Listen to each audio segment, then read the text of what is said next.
Welcome to the Persevere Podcast. We help founders create awesome products and help you not run out of money. Hello, I'm Patty Post, founder and CEO of Checkable Health, and I started this podcast because I was experiencing loneliness and solitude as a solo founder, and I literally had no one to turn to. And I also couldn't find relevant content that founders of high-tech startups really needed. So, like the true entrepreneur that I am, I decided to do it myself. And thus was born the Persevere Podcast. So if you're new to this podcast, I love to interview entrepreneurs and hear about their stories of how they built their business. I love to hear how they persevered through those challenging times and the lessons that they learned.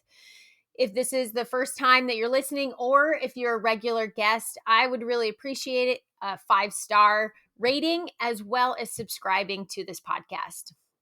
So this podcast today, I'm interviewing a true entrepreneur that started as a dairy farmer. She actually grew up on a dairy farm, and she was inspired through her life lessons that I want to be a dairy farmer too, but an idea of, could I do something better? Meaning, could I create gelato? Could I create cheese? What else can I do with this wonderful product that I have in milk and cream? And that's exactly what she's doing. My guest is Maartje Murphy, and she is founder of Cows Co in Carrington, North Dakota, which is a small town in the middle of North Dakota. And she makes absolute decadent gelato and cheeses that are absolutely authentic. She is trained. She has the facility that makes it authentic and delicious. So today we're going to talk about her story as well as what she plans to do. She's had some great recognitions, and coincidentally, she started out in healthcare, which I love, as an emergency department nurse. So with that, I hope you're inspired by this story with Maartje, and let's get into it with Maartje Murphy, founder of Cows Co.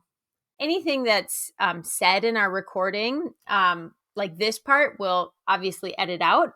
And anything that if you slip up, we just take a pause and then you start over again. But that usually doesn't happen because entrepreneurship is so easy to talk about, especially in our businesses. So we just go with the flow. Yeah, sounds good. I do have some good questions though, because Hallie told me so many great things about you. So I've been very excited about this interview, and we're actually going to do a road trip to come up and see you one of these days. Yes, please do. Yeah, it's worth it. I think so, at least. That's what she said. And she was telling me about when your family moved into the city, and just what a wonderful family you have. Okay.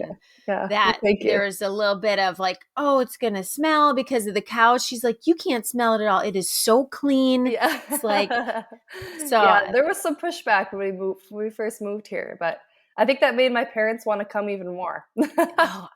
So they're great entrepreneurs too. Yes, I love it.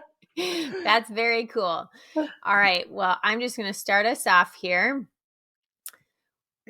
Welcome to the Persevere Podcast. This is episode 37, From Farm Girl to Entrepreneur, the founder's story of Maartje Murphy. Maartje, welcome to the Persevere Podcast. Thank you so much for having me. I'm honored. You are so welcome. Your business is Cows Co. and located in Carrington, North Dakota. Beautiful Carrington, North Dakota. Yep, kind of in the middle of nowhere, but it's a hidden gem. I love it. And I was just saying, we are going to take a road trip up to see you because it has turned into a destination. Yeah, absolutely. We're not open very often. So when we're open, we have like 400 or 500 people coming to the creamery, but it's a good problem. We just have a really small space, and I think we're ready to expand, but you know how that goes. You can never move fast enough. I know. It's like you have to be a visionary, but then you have present that you need to work on the operation, right? Yep, absolutely. It's like you have all these dreams, but it's so hard to look forward when there's things day to day that you have to take care of. I never know what I'm doing tomorrow. So it's hard for me to look ahead sometimes. That's a great problem to have, though. That's what keeps us going, right? It's sort of the fuel to our fire as entrepreneurs. Yeah, absolutely. So, the title is Farm Girl to Entrepreneur, and you are a true farm girl. Tell us what that means to you. Yeah, I am the youngest of three. I have two older brothers, originally from the Netherlands, and we were dairy farmers there. So both my parents, so my grandparents were dairy farmers. So my parents grew up in the farm life, and then obviously they loved it, and then wanted their kids to grow up in the farm life. So that's what happened. So I think actually I was born at home in the house in the Netherlands, and I think like 30 minutes before I came, my mom was feeding the calves. So I started off almost in the barn, I should say. That But is so cool. yeah, so we watched my parents work on the farm from the day I was born. And it's just been an honor to watch them work together as a couple and then see their hard work. And then I guess it kind of runs through your blood, because I always would say, I don't think I want to work all the time like my parents did. And now here I am working all the time. So it must just be something that you can't stop yourself from doing. But yeah, it's lots of challenges. We moved to 2 different countries. So we were dairy farmers in the Netherlands, and then we moved to Canada when I was 7, and we were dairy farmers there. So just watching my parents at a pretty young age pick up their family and move across the ocean and start not a whole new business, but a different, I guess, from scratch. And then we lived there for 8 years and moved to Carrington, North Dakota in 2008. And they did the same thing, start another dairy farm. So it's been beautiful to see them grow, and I'm excited to kind of follow in their footsteps, but in a different way. Okay, so they moved from the Netherlands to Canada. Why did they move to Canada? So the Netherlands, if you've ever been there, it's a really small country. If it's in North Dakota, like almost 4 times, and there's like almost 18 million people that live there. Oh, wow. So it's a really small country with a lot of people. And my parents wanted to expand the dairy. And since the country is so small, it's really hard to grow your farm. So they needed more space, and they chose Canada. There's lots of space there. Where we moved, it was near Edmonton, Alberta. So very similar to where we live now, actually. And there's lots of land there, so they were able to grow. So they milked 50 cows in the Netherlands, and then about 120, 150 in Canada. And now they milk about 1,500. So it's really fun to look back, because they milk as many cows at one time now than they had total in the Netherlands. So it's pretty wow. Yeah. So Talk about scaling your business. Yeah, absolutely. So then in Canada, having the 120, 150 cow dairy, both of my brothers at the time were interested in dairy farming, and they wanted the farm to be big enough to support multiple families in case all 3 of us wanted to farm. So then they picked us up again and moved to Carrington, North Dakota. And I think they're here to stay. I don't think they're going anywhere. But now the whole family's involved. So everything happens for a reason. At the time, I didn't want to be a dairy farmer, and now I'm not technically a dairy farmer, but I'm involved in a different way. So I'm really thankful for the move. Back when I was 13 years old, I didn't really want to move, because I was just, a teenager and finding my friends. And so that was tough being at that age, but it all worked out. You fit in quickly, don't we? Acclimate. Yes, yeah, and the community was pretty supportive. So yeah, very cool. And are your parents still involved in the dairy? Yes. Yep. So both my brothers, and then my parents are. So my mom is a very creative soul. So the creamery is probably where she spends most of her time with me. Cool. So she still does like the book work and all that stuff at the dairy. My brothers still go ask her if they could buy a tractor. Usually she says no, but they buy it anyways. And then she helps at the creamery making cheese and gelato, and all the packaging and stuff. She's a very, very creative, designing the creamery. She's been super helpful with that. So without her, I probably wouldn't have this creamery at all. So she's kind of super mom and is very good at everything she does. Oh, this is so fun that you're doing that with your mom. What a great Yes. way to grow your relationship from mother-daughter to working side by side with one another. Yeah, it's, you know, she's not old at all, but now I'm like, once we get like 30 years on, I don't know what I'm going to do without her, because she's kind of my right-hand man. And I kind of just tell her what my vision is, and she makes it happen, one Oh, way, shape, or another. And so I have some learning to do while I still have her around. that is so cool. So, I'm curious about the working side of being a dairy farmer. A lot of people that are listening might not have any exposure to the workload that comes with farm life. And you mentioned it early on that it's you're always working, but literally you're always working. How do you go on vacation, or do you go on vacation as a farmer? Yeah. As a dairy farmer, it's really hard to go on vacation. I think it's kind of like well known in the world. If you're a dairy farmer, you're at home all the time. So right now, since we milk 1,500 cows, we do have about 22 workers at the farm. So they do most of the milking. My parents and my brothers are kind of more managerial now, Okay. doing, I go there, and my dad and brother, they're doing something. Every Yeah. single day it's something different. So I remember we never really went on vacation, but when we did, I remember we would go to Disneyland. But now that I'm old, I know why we went to Disneyland, because it was like the big dairy convention in California. So it was like, oh, kids, we're going to Disneyland. But then I really know why we went there. But yeah, since they had to do the milking in the morning and night, my parents did, then it was really hard to go somewhere, because you would have to find somebody to milk the cows. Um, Yeah. my mom always says we lived on a super busy road in Canada, and every Friday the people would go by with their boats to go to the lake. And then my parents Yeah. would look out the window when they were milking the cows, and oh gosh, those people are crazy. Why are they going to the lake every single weekend? And then then they kind of realize, oh, you know what? They're probably looking at this dairy farm and thinking, wow, those dairy farmers, why would they be dairy farmers? They have to work all the time. So Yeah. it's so different.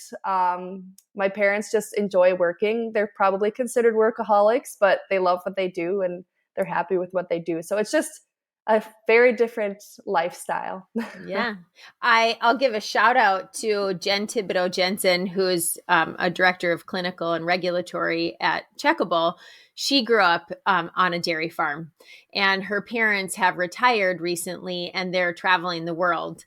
Oh, And they're always so yeah, they don't live on the farm anymore, but she definitely has a work ethic that is like no other, and a heart of gold. So I have I have a soft spot for you dairy farmers. But let's now move in to talk about your creamery, your baby, your vision, and where you started with that sweet idea of gelato, and then take us through of where you are now.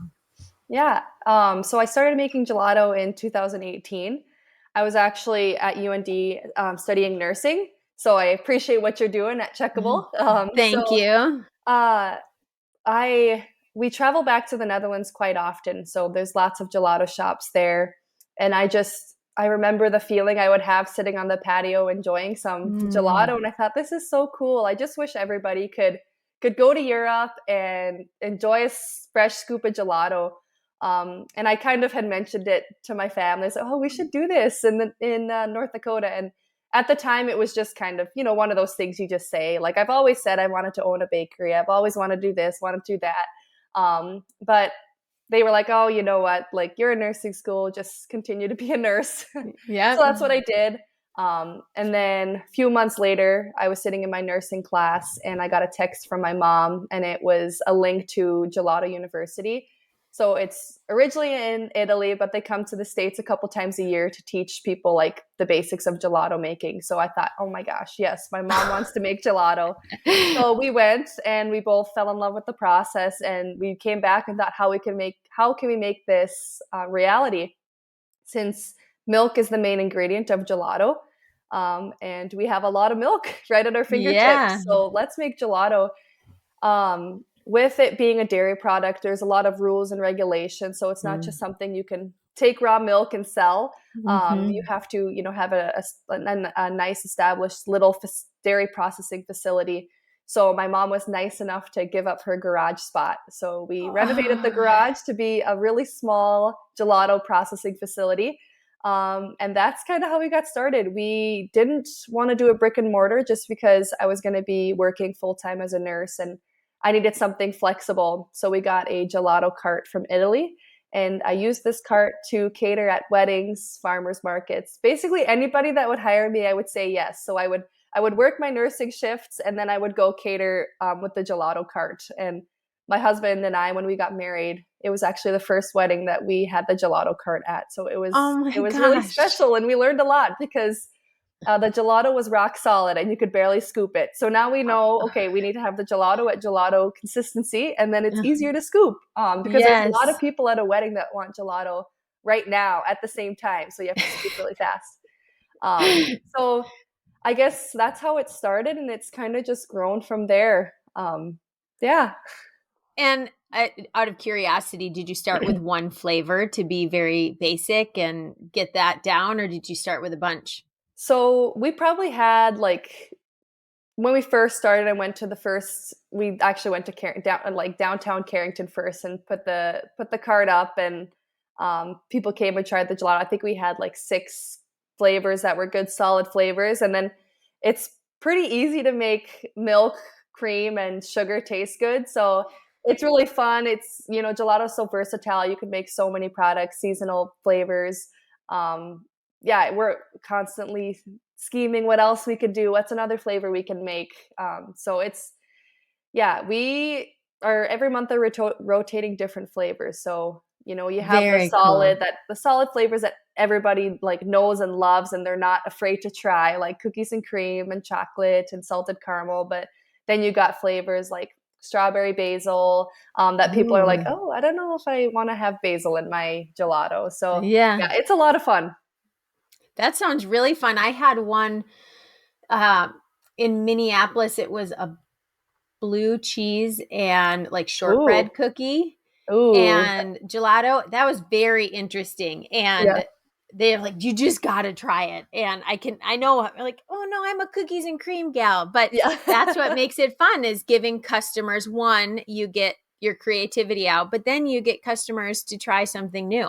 Right. Yeah. It's really fun because gelato is very new to the people of North Dakota. It was a lot of educating, it's like ice cream, but not.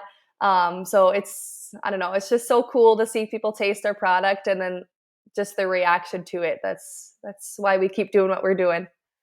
So you were a nurse. When was the time that you took the big leap to work on this full time? So I worked as a nurse. I graduated in 2017, and then I worked for about 2.5 years. I worked night shifts in the ER at Sanford and Fargo. And my husband was in physical therapy school at UND. So when he graduated, he came and did a residency in Fargo. And then his residency was about to be up. I had already gone down on hours. I was working basically casually at that time just because I was getting so busy with gelato. And then I guess my husband and I just had to make the decision, what do we want to do? Do we want to keep Duchessa Gelato the way it is and keep doing both our jobs, which, that sounded nice too, because I really did enjoy being a nurse, and my husband loves being a physical therapist, and he still is a physical therapist now. But we wanted to move back to Carrington. We wanted to find a farmstead, whether it was outside of Fargo or in Carrington. We just wanted a place where people could come to the farm and try our products, see how the products are made. And this was a vision I've had for a long time, because that's how a lot of people do it in the Netherlands. They make their product on the farm, and people ride their bike to the creamery, and they can enjoy the product there and then go on with their day. So we did look outside of Fargo at the time. And then the closest farmstead was about 50 miles away. So we thought, well, at that point, let's just go home and go to Carrington. And we're very, very happy we made that decision. That is so cool. I love that you're with your family too, just from your story of what all you have been through together. Yeah. And in entrepreneurship as well as your family. And that seems really natural that you're all together in Carrington. Yeah, it's really special.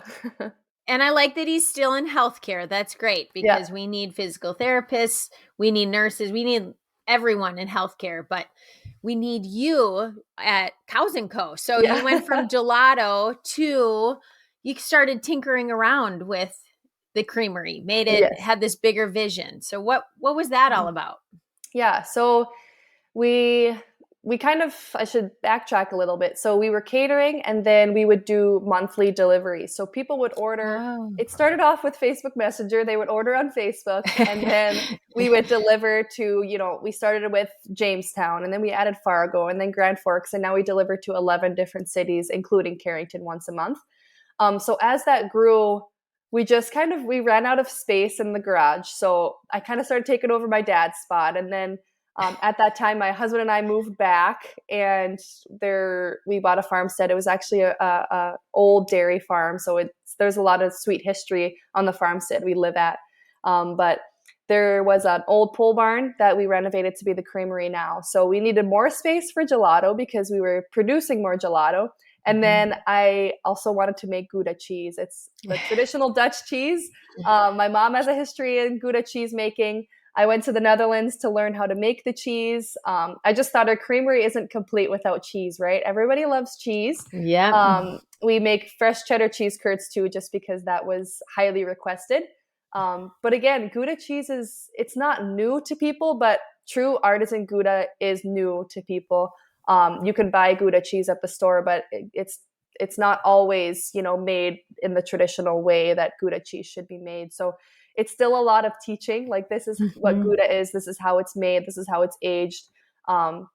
So now we make gelato. We don't cater as much just because we're so busy at the creamery.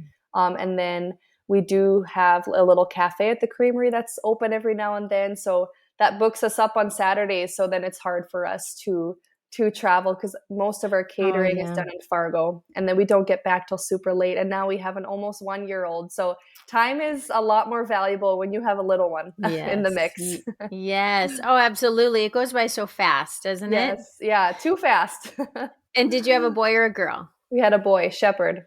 So he's almost 1. Is he walking yet? I don't know. He wants to. The other day he took 4 steps, but he can't walk. So he had a pretty hard tumble after that, but he is on the move. Oh, that's so fun. Well, congratulations. Yep. Thank you. That's a lot of good stuff. We just, on our other podcast, the Checkable Health podcast, I interviewed a woman named Neha, and she is a sleep trainer for infants. And she does sleep therapy. Okay. And I have to say, after talking with her for 45 minutes, I was like, I'm glad that my kids are teenagers. I don't have to go through that sleep training anymore because that's a hard time of life. Well, I better listen to that podcast because our little Shep, he's still up at night and he's almost 1. So, oh, you should check her out, sleepycub.com. And she does one-on-one training. She does group trainings. And then she has accessible trainings that you can just watch on your own. But she says 7 days that you'll have your baby sleeping through the night for 12 hours. Okay. Well, and then napping in the day. Okay, I better watch that. I'm kind of, well, at this point, I was desperate, but now I'm just kind of like, it's just the way it is. I guess he wants his mama at night, and I'm so weak, I just go in there. So yeah, it's very interesting. You'll get a lot out of that episode. Interesting how we tied that together. So now the place is beautiful. I mean, really, when I look at the pictures and your videos, I'm just very inspired by your idea that you started with the gelato and kept going. On the Persevere podcast, we like to talk about lots of good things that you've done and how you've scaled your business. We like to talk about achievements as well as things that have happened that maybe you took a misstep here and there. So one achievement I would like to recognize is you were recognized as a Forbes under 30 top 100 entrepreneur. So congratulations for that. Thank you. How did this happen? That's so cool. I got an email one day that I was nominated for the list, and I kind of, when you get all this spam email, you kind of look at it like, oh, Forbes, like I didn't subscribe to Forbes. And it was, you've been nominated. And then you still have to send an application in basically. So they just want to hear, so you get nominated and then they want to hear more about you. So I was like, okay, I said to my husband, I was like, well, do we fill it out? He's like, well, yeah, let's fill it out. So we filled it out, and a lot of information, just, what your goals are, why you do what you do, your financials and this and that and everything on there. And I submitted it, and then it said like a month later, everything will be announced. And it kind of just brushed off my shoulders, because I thought, there's no way. You go on these Forbes lists, and it's always like multimillionaires on there. And then I saw something on Instagram, because then, of course, I started following Forbes, and it was like, oh, tomorrow the list comes out. And then I thought, okay, well, it was the next morning, and I remember saying, oh, Forbes comes out, let's look at it. So I'm going through the list, like, honestly not expecting me to be on there, but it's kind of fun to see like who's on there now, Yeah. So I'm going, and my list, or my last name was Vambadaf, so with a V. So I'm going through, and then all of a sudden I see my picture, and it was really a moment in my life where my breath was taken away. I was like, oh my goodness, is this real? I went downstairs. My husband was at work. I went downstairs because we lived with my parents for a little while we renovated the house. But I went downstairs and told my mom, I was like, I'm on the Forbes list. So she kind of looked at me like, she's always been the kind that, like, before a track race, she'd say, Maartje, you're probably going to get last, but it's going to be okay.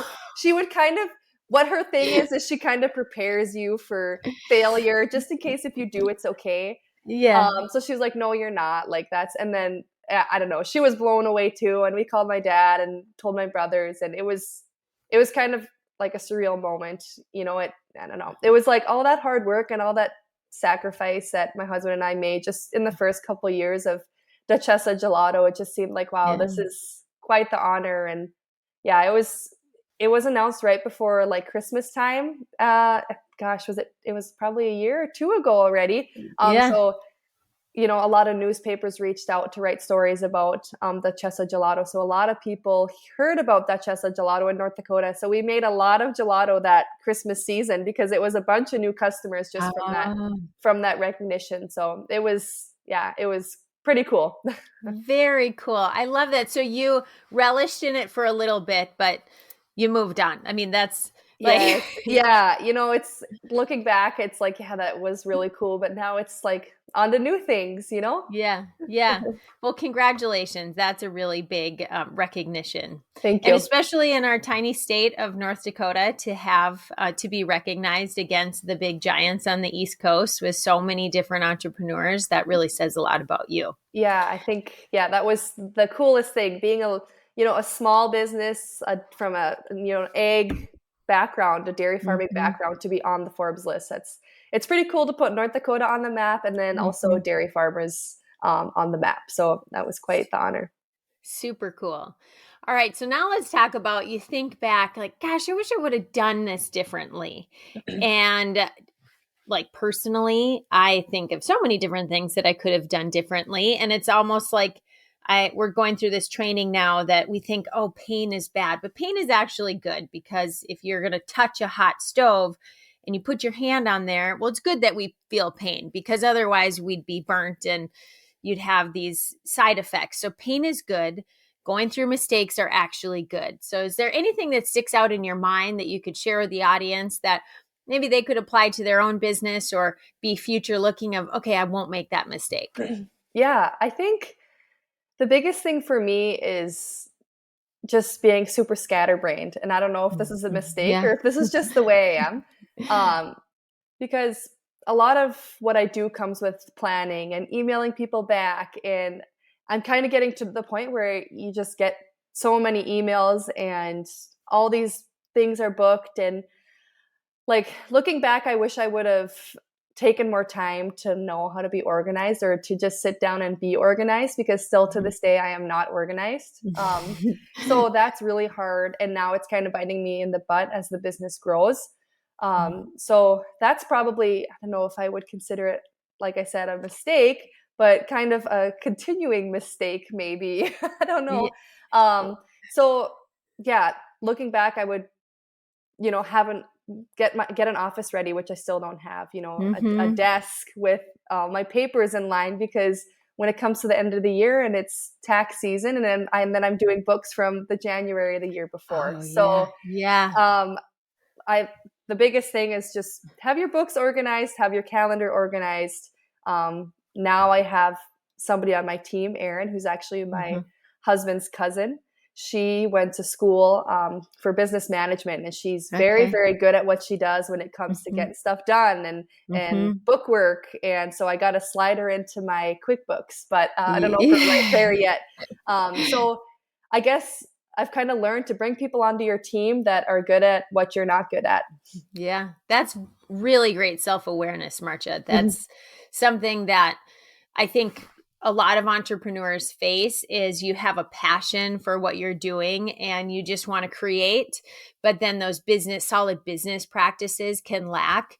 And my advice is just like that. Find your accountant, find your bookkeeper, find your business person that can help keep you in line so you can keep doing what you're really good at, and which is the vision and creating the business. And I love that you keep refining your craft as well, going over to the Netherlands and being trained in real gelato making, authentic gelato making and Gouda making. How about the future? Are you working on anything else here that you can share with us? Yeah, we always have something new every day that we want to do, but I guess right now we are opening a shop in Fargo. I don't know if you knew that. No. So in the new Bruhala building, we're going to have a little location. So Erin is going to be the great. manager there. So she's going to go there. It's going to be just a small space. It's going to be a scoop shop. And then people will be able to buy gelato pints and cheese to go. And then we'll also be making stroop waffles, which is a traditional Dutch waffle treat. Yeah, so we're gonna have that. So that's kind of like the next big thing that we have to focus on, I guess. And then we are starting to renovate the barn on the creamery site. We're gonna have it be, it's gonna be open every single day, just because there's lots of people driving through and they want to purchase just a pound of cheese, and we're not open. So usually people just drive up because we're usually home making something. So I let them in and we let them buy some cheese. But there's times where we're delivering and we're not home. So right now we're renovating a part of the barn to, it's going to be like a cute little on-farm store. People could come and get cheese and gelato whenever they want. And it is going to be an honor system to start with. So we'll have to have a camera up and hopefully people are honest. But it'll just take one, and then we're just going to have to staff it, have somebody in there at all times. But I trust the people, and I'm not going to not trust them till I don't have to. So we're going to give it a whirl. Yeah. Hopefully that works out. I mean, still at the lake, we have corn and vegetables that are out on the honor system too. And you hope people have a good heart. Yeah. Don't steal. That's super exciting. Yes. Yeah. And then we're also in the works of starting to ship our products. So we have our shipping boxes ready. We've ordered our ice packs. We're going to start with cheese and then eventually go into gelato. But of course, that comes with shipping costs to the customer. So we just have to see, if they're willing to pay for the shipping. And if not, then we just don't ship. But we've had a lot of interest just throughout the nation of people wanting to buy our Gouda cheese. So we have to get on it. I keep telling them by the end of the year, but it's almost the end of the year. So we better get going. You're almost there, but you still have a couple months left. That's still right. have the fourth quarter to crush, right? That's right. Well, that's a great way to end. I'd love for you to share your URL, how people can really find out this treasure that you have in Cows Co and Carrington and all of your products. So can you give us all of those call to actions? Yes. So we have a Facebook page and Instagram, Cows Co Creamery. So I post all of our updates on there. But the best place to go for finding out like when the pre-order opens, when the creamery is open is cowsandcocreamery.com. We have a schedule tab, and that'll tell you the delivery dates when it opens, and it's kind of updated month to month. Like I said, I kind of work day to day. I should plan ahead, but I have a really hard time doing that. So I always, maybe this is my chance to apologize to my customers if it's taken me 4 days to reply to an email. I see you. I just haven't gotten to you yet. Yes. So yeah, that's the place to see. Then you can buy gelato. We deliver to Fargo. And then the shop in Fargo is going to open up the beginning of January or mid-January. So we're excited to be in Fargo and be there a little bit more often. And I know there's a lot of people in Fargo that haven't tasted our product. So I'm excited to spread the gelato and cheese love over there. I cannot wait. That's going to be, it's going to be a success. Yeah. And so with your aspirations with the boxes and shipping cool materials, are you going to be able to do subscriptions and ship regionally then? Is that your plan? Yes. So I would like to ship nationwide. So Cool. we're probably going to start with like a taste of Cows Co. So maybe like 4 different types of cheeses. And then eventually we'll be able to have like, all the flavors that people could choose. Okay, I want a young and an aged and an old Gouda.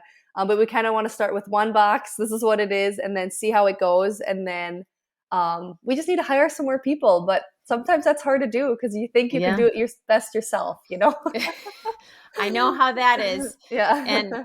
and keep the operation moving, right? Right. Yes. Yeah. You need a good solid team. And right now we have a really good small solid team, and we just have to add some more go-getters.